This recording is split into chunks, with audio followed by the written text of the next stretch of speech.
নমস্কার বন্ধুরা, recruitment update YouTube চ্যানেলে সকলকে স্বাগত জানিয়ে আজকে 22/12/2023 পশ্চিমবঙ্গের স্কুল সার্ভিস কমিশনের শিক্ষক নিয়োগের দাবি সংক্রান্ত একটি আপডেট রয়েছে। দাবি নিয়ে যে বৈঠক ছিল আজকে, অর্থাৎ আজকে শিক্ষামন্ত্রীর সঙ্গে বৈঠক ছিল চাকরি প্রার্থীদের। তো সেই বৈঠকে আজ দ্বিতীয় বৈঠকে কী আপডেট এলো, আসুন এই সংক্রান্ত আপডেট দেখে নিই বিস্তারিত কী রয়েছে। শিক্ষামন্ত্রীর সঙ্গে দ্বিতীয় বৈঠকে নিয়োগে জট কাটার ইঙ্গিত পেলেন এসএলএসটি চাকরি প্রার্থীরা। শুক্রবার আজ বিকাশ ভবনের বৈঠকে ডেডলাইনও স্থির হলো। আগামী 1 ফেব্রুয়ারির মধ্যে নিয়োগপত্র হাতে পাওয়ার মতো কোনো সুখবর এর আশা দেখছেন প্রার্থীরা। এদিন শিক্ষামন্ত্রীর সঙ্গে এসএলএসটি চাকরি প্রার্থীদের প্রায় 1.5 ঘন্টা বৈঠক চলে এবং তা শেষ হওয়ার পরে বেরিয়ে সাংবাদিকদের মুখোমুখি হন তারা। বৈঠকে যে ফলপ্রসূ হয়েছে তা স্পষ্ট হয় তাদের শারীরিক ভাষায়। বিচারপতি এই চাকরি প্রার্থীর বলেন যে আগামী 1 ফেব্রুয়ারির মধ্যে নিয়োগ জট কাটানোর ডেডলাইন ঠিক করা হয়েছে এবং মুখ্যমন্ত্রীর নির্দেশে এই কাজ তৎপর প্রশাসন এবং যোগ্যতার ভিত্তিতে দ্রুত চাকরি হবে বলে আশাবাদী তারা।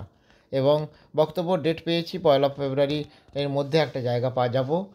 আমরা আশা করছি যে এর মধ্যে ভালো ফল পাবো, নিয়োগ পাবো বলে আশা করছি। আইনি জটিলতা কীভাবে কাটবে সেটা সরকার দেখবে।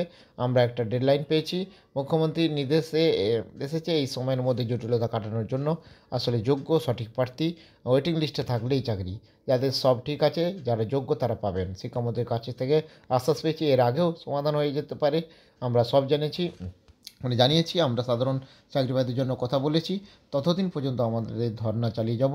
এর আগে গত 11 ডিসেম্বর বিকাশ ভবনে শিক্ষামন্ত্রীর সঙ্গে বৈঠকে বসেছিলেন চাকরি প্রার্থীরা। সেখানে পরবর্তী দিন ধার্য হয় 22 তারিখ এবং সেই মতো আজ ফের বৈঠক হয় এবং এদিনও তাদের সঙ্গে ছিলেন দুপক্ষর কিছু কিছু বিষয়ে ঐকমত পৌঁছেছে। গভীর একটা জট ছিল নিয়োগের ক্ষেত্রে, সেটা ধীরে ধীরে ছাড়ানোর প্রক্রিয়া শুরু হয়েছে। মুখ্যমন্ত্রীর নির্দেশে ছিল বলে এই জট ছাড়ছে বা সেই মতো কাজ হচ্ছে। তো যা হোক, আপডেট আমি শেয়ার করলাম। আরও আপডেট পেলে অবশ্যই শেয়ার করব। সঙ্গে থাকবেন এবং চ্যানেলটা সাবস্ক্রাইব করে নেবেন। ধন্যবাদ।